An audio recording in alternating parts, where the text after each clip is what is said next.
Hi, I'm Ashley and welcome to my channel. At the time of filming this video is Friday, July 5th, which means it is the first day of Summerween. And Summerween is a week-long readathon that is hosted by Gabby Reads. I'll post her channel down below. And Summerween happens every year in July, and this is its 5th year. This will be my first time participating in Summerween, so I am super excited. And Halloween and fall is my favorite time of year, so channeling spooky Halloween and fall vibes for a week in the summer, which is my least favorite season, just sounds perfect to me. And even more exciting is that I am off from work for the first 5 days of Summerween, so I'll really be able to indulge in the Summerween mood and festivities. And I plan to not only read some books with spooky vibes, but also to do some other things as well, such as baking, puzzling, journaling, and maybe even go Halloween shopping, because it is the time of year where stores are starting to put out their Halloween stuff, and that just makes me super excited. And so I'm planning to break this Summerween video into 2 parts. So this part 1, will include my TBR in days 1 and 2 of Summerween, and then the second video will have the rest of my Summerween adventure. So next, let's talk about my TBR for Summerween. So I do have the bookmark that has all the little prompts on it, so I tried to choose books that fit these prompts. And I will say that I love Halloween, but I'm more into like the spooky cute side of it than like the horror side. Like, I'm not a big reader of straight up horror books or even thrillers. And I'm more into the cozy, spooky side of Halloween with witches and supernatural creatures like vampires and werewolves and ghosts. And so my TBR will reflect that.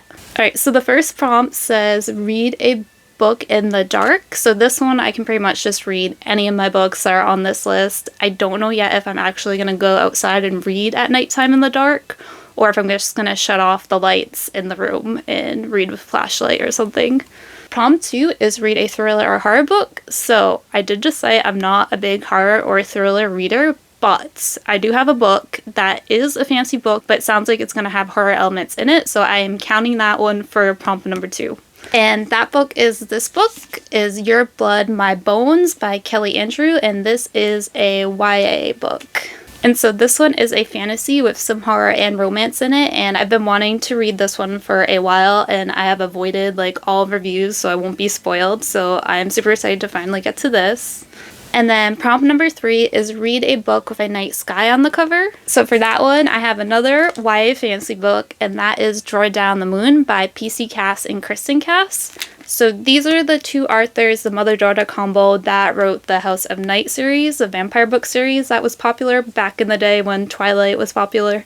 And I really loved that series as a teenager, so I'm excited to read this one. And this one has magic in it, and it seems also like a murder mystery too of sorts. And then prompt number 5 is read a book with 5 words in the title. So my book for this prompt is this one, The God and the Gumiho by Sophie Kim. So this was actually on my TBR for last month for June, but then I realized there was 5 words in the title, and also I might have bitten off a bit more than I could chew last month with my TBR, so I decided to save this for this month, and specifically for Summerween and for this prompt, because there is a 9-tailed fox in here, and there's a fallen god, and they have to go battle a demon, and so that right there screams Halloween vibes to me. And then the final prompt is read a book that takes place in the summer. And so for this one, I have a manga series, and that is Summertime Rendering by Yasuki Tanaka. And so this one, I don't know too much about it, except I do know that it takes place in the summer. And I know a couple years ago there was a lot of buzz around it because this got an anime adaptation, which I have not watched yet. And all I really know about this one is it's a murder mystery. And so I'm really excited to finally read this and see what the buzz is all about. And I believe the manga is completed and it's 6 volumes long, and so I have the first 3 volumes I got from the library. And will I regret not getting the other 3 as well? Possibly. We shall find out. So the first book I'm going to start with is The God and the Gumiho. So I'm going to start this today. But before I start this, I am actually going to go finish making a tart. So I started making a strawberry tart yesterday and did some more work on it this morning. But I still need to go finish that, and I want to get that done because after I finally put all the filling into the tart, it has to go sit back in the fridge for 4 hours before it can be eaten. I want to get that done sooner rather than later, so I'll be able to have some of it tonight. So I'm going to go do that, and then I'm going to hop into this, and I'll be back in a little bit with my first thoughts on this.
So in the author's note, it says, the story of a grouchy god and a cheerful Gumiho awaits. So there's going to be grumpy sunshine in here, and that already makes me so happy. Because I love the whole grumpy sunshine trope. It always makes me smile.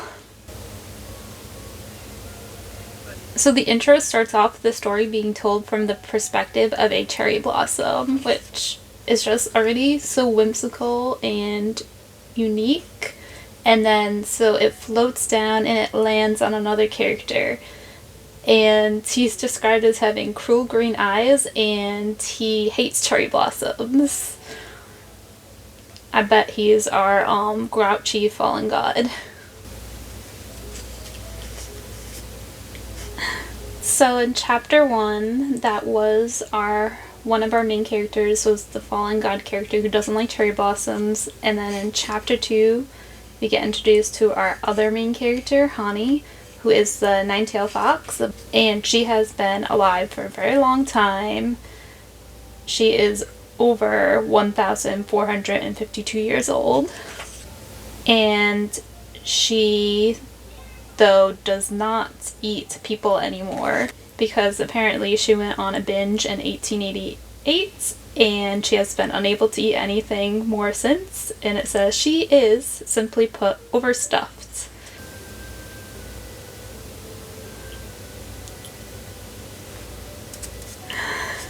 Honey works at a coffee shop, and one of the other people that she works with writes fanfiction. And that coworker is dazzled by our fallen god character, and Honey says that she once saw on our coworker's computer a fanfiction that was titled The Smutty Prince, A Dark and Delicious Romance. Hi, so it is the next day, so it is now Summerween Day 2, and between yesterday and this morning I've made it to page 200 in The God and the Gumiho, so I am here to share my thoughts so far.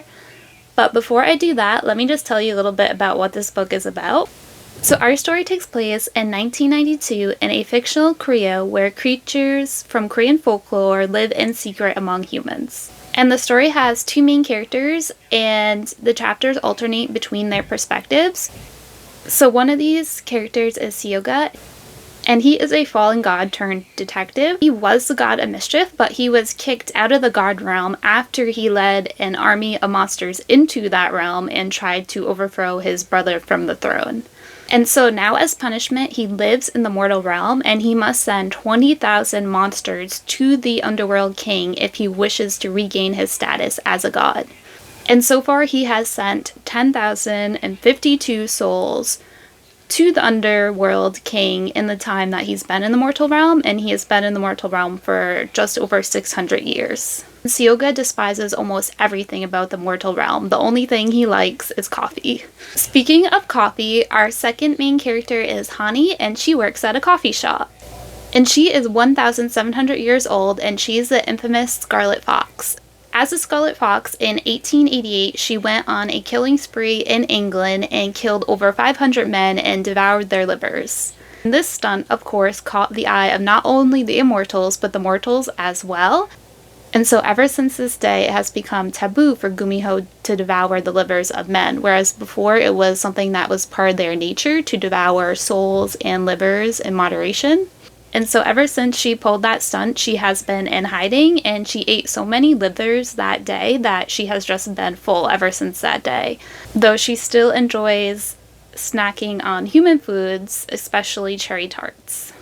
So ever since that day, she's just been lying low and working at a coffee shop for immortals. But the funny thing is that she actually hates coffee.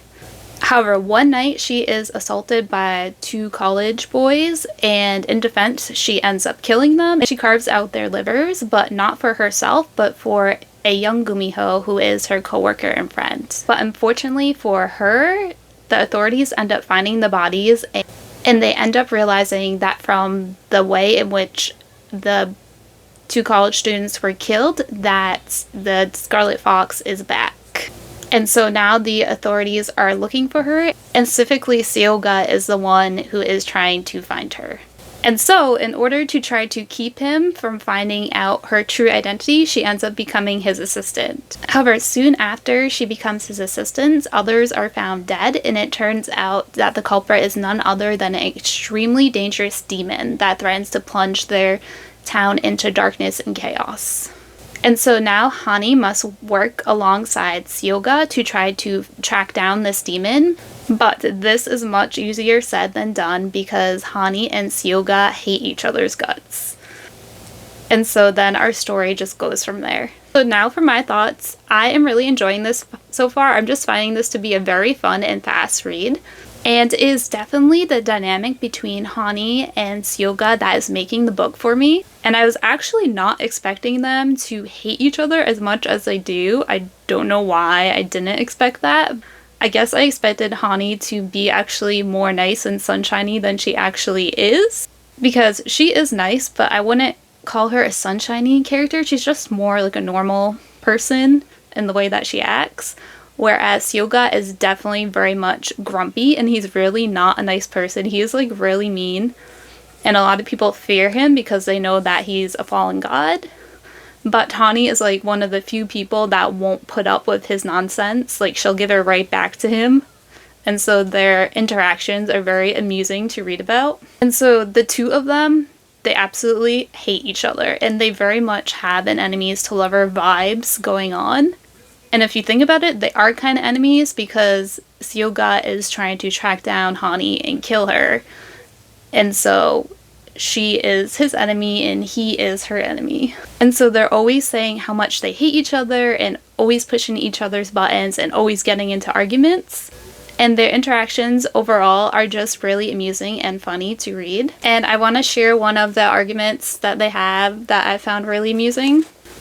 And this is on page 91, and there isn't really any spoilers in here, it's just the two of them bantering back and forth. And so Syoga says, "A dog should not bark at a wolf."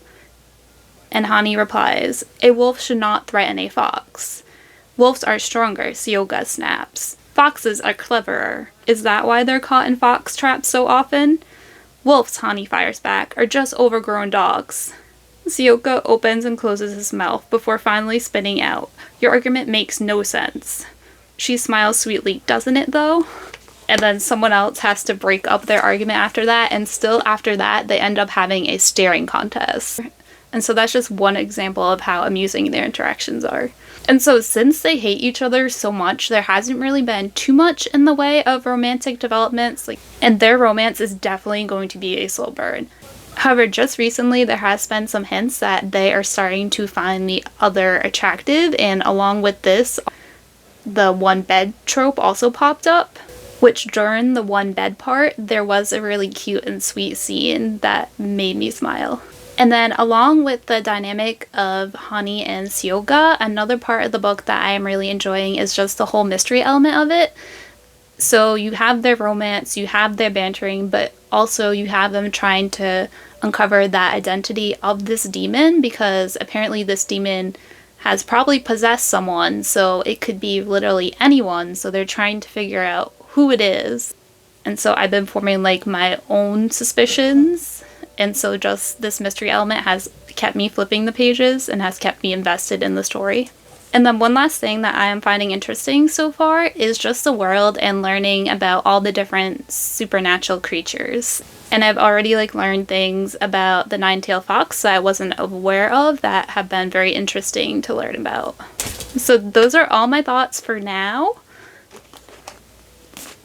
And I am going to try to finish this today because I have a little under 200 pages left because this book is just under 400 pages. So that will probably be my plan for today, is to finish this book. And also today, if I have time, I wanted to set up my reading journal spread for Summerween. And also, it is currently 1:57, so it's almost 2 o'clock, and I know Gabby is hosting reading sprints at 2 o'clock, so I think I'm going to go hop onto those. And I've actually never done reading sprints before because they just usually don't work with my work schedule. So I think it'd be really cool to partake in those. So I'm gonna go hop on the computer and go do that, and probably end up reading more of this book.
Hi, so I am back and I have a reading update. Have I finished this yet? No, but I only have about 100 pages left. And it is now the next day, so it is day 3 of Summerween, and I know I said I was going to put days 1 and 2 together in one video, and then the rest of Summerween in another video. But since I've read most of this book in days 1 and 2, I want to keep all of this book in one video. So I'm going to include the rest of my thoughts on this book in this video, and then the rest of day 3 will be in video number 2. So yesterday I read up to chapter 34, so I'm now on page 292. So I know in my last update I said that the romance was very slow burn so far, but in those last 100 pages that I read yesterday, the romance blossomed, it bloomed. And there's just so many cute moments between Hani and Syoga in the last 200 pages. So the romance really went from a slow burn to everything happening really fast and really quickly. And so pretty much a situation ends up happening in which they end up kissing each other, and then they finally admit to themselves that they have feelings for each other, and then they also end up confessing their feelings to each other as well. And so there's just a couple lines that I want to read from this book just to highlight how cute and sweet their relationship has been in the last 100 pages. So the first one is on chapter 30, and it's from Syoga's point of view, and it's page 267. And it says, "He loves the way that her name tastes on his lips, like citrus and cinnamon and hot chocolate and home. Home. It has been so long since Syoga has had one. And for the first time in 628 years, Syoga feels as if there is somewhere he finally belongs." And that is just so cute and adorable.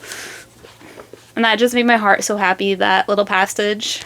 And then the next little passage I want to read is in chapter 29, and this chapter is from Hani's perspective. And during this chapter, Hani is trying to figure out exactly what her and Syoga are now, because they've had their first kiss, and she's failing all these things, so she's trying to figure out what they are to each other now.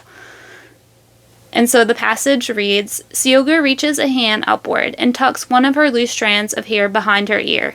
And the tenderness with which he does so, the uncharacteristic gentleness, the kindness that is so unlike him, that simple act answers all her questions. Hani leans down and kisses him." And again, that scene is just so utterly adorable and sweet. And so those are just two examples of how sweet and cute the romance has been in the last 100 pages. And there has been one slightly steamy scene. Like, it was just very slightly steamy, like not very much at all, because before anything really happens, the two of them get interrupted. But that is there just in case you don't really like steamy scenes. But then, like I said, it's not really that steamy. Nothing really happens. So now I'm gonna go finish reading this, and I will be back with my final thoughts.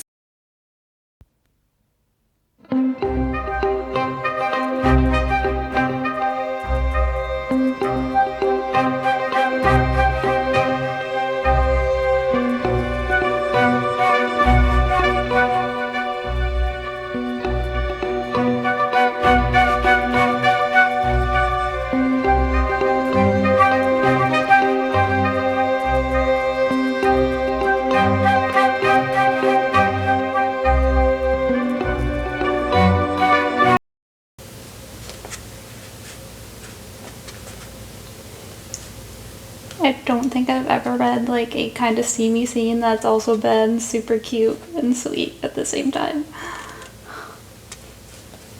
And that's what that just was. Like, it was kind of steamy, but definitely not on the level of like a Jennifer Armentrout book or something like that. It was just like, it was steamy, but it was also just, it remained super cute and sweet.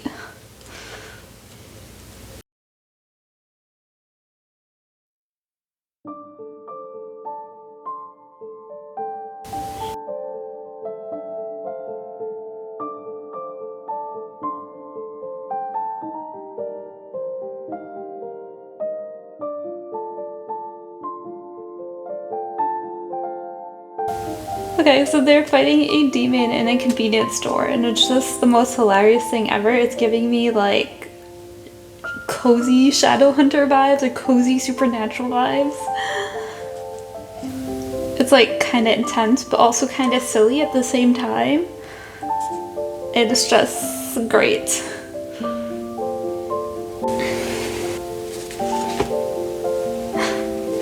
They're so cute. Why are they so cute?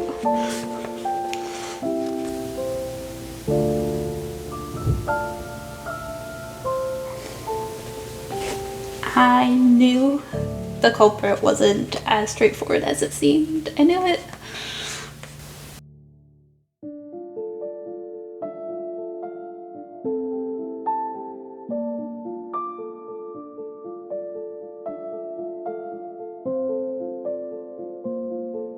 Hi, so I'm back and I had finished The God in the Gumiho. I ended up loving the last 200 pages of this book, so because of those last 200 pages, I'm giving this book 5 stars, whereas before that, it was like at a strong 4-star, but now 5 stars. And I really enjoyed the first half, but the second half, I loved the second half of this book. I loved Hani and Syoka as characters and their character arcs. And I really enjoyed their enemies to lovers banter and dynamic in the first half, but the second half, when they finally confess their feelings to each other and they're just acting so cute and sweet towards each other, that I absolutely adored. So I love their dynamic in the second half. And the banter from the first half does still remain in the second half. It's just more playful and jokey, whereas before it was like more mean and more like they were doing it to purposely push each other's buttons and get on each other's nerves. And I also really appreciated how this book handled the revelation of Honey's identity as the nine-tailed fox, and that I was worried about because I feel like that could have been handled in such a way that was overdone and overdramatic, kind of like how a lot of contemporary romance books, like the main climax and tension ends up being some thing that is usually miscommunication that is just blown out of proportion and overdone, and I usually don't like that. Like, it makes me cringe. I roll my eyes. I'm like, okay, we just have to get through this. But this doesn't do that, and it easily could have fell into that trap, but it doesn't, and I loved that it didn't fall into that trap. And like the romance picking up in the second half, the action also picks up and intensifies in the second half of this, and it all accumulates into like an awesome epic battle scene. And then the ending of this book, the epilogue, it was so well done. Like the way it was written really well, and I was really satisfied and happy with how this ended, because this is the first book in a series. It's book 1 in the Of Fate's Thread series. The way it ends, it wraps up the whole character arc of trying to figure out who is the demon and stopping the demon, so it wraps that up. But at the same time, there's still loose threads at the end that make you want to pick up the next book, but it doesn't like end on a giant cliffhanger. Overall, it ends on a hopeful note that left me feeling happy and satisfied. And overall, this book has a very cozy feeling to it, and it's just a lot of fun to read while also throwing in a few intense moments as well. And I would say this kind of feels like a mix of Legends and Lattes and Supernatural, because like Legends and Lattes, it has a cozy feeling to it, but I would say that this has more action than Legends and Lattes and definitely has higher stakes. And this book reminds me of Supernatural because of the hunting down of supernatural creatures, but this book is definitely more lighthearted and less dark than Supernatural. I would definitely recommend this book, especially if you're looking for a fantasy book that's just a lot of fun and that has an enemies to lovers vibes that then turns into a super cute romance. And I'd also recommend it if you're interested in Korean mythology as well, because I did have a lot of fun learning about the creatures of Korean folklore. And so that's all my thoughts on this book, and I am going to end this video here, and I will continue my Summerween adventure in my next video. And I'm not sure, I wanted to try to get this video up before the end of Summerween, but I don't know if that's going to be possible, but I'm going to try my best. And so I hope everyone is having a great Summerween so far, and thank you so much for watching, and I'll see you soon in my next Summerween video. Bye!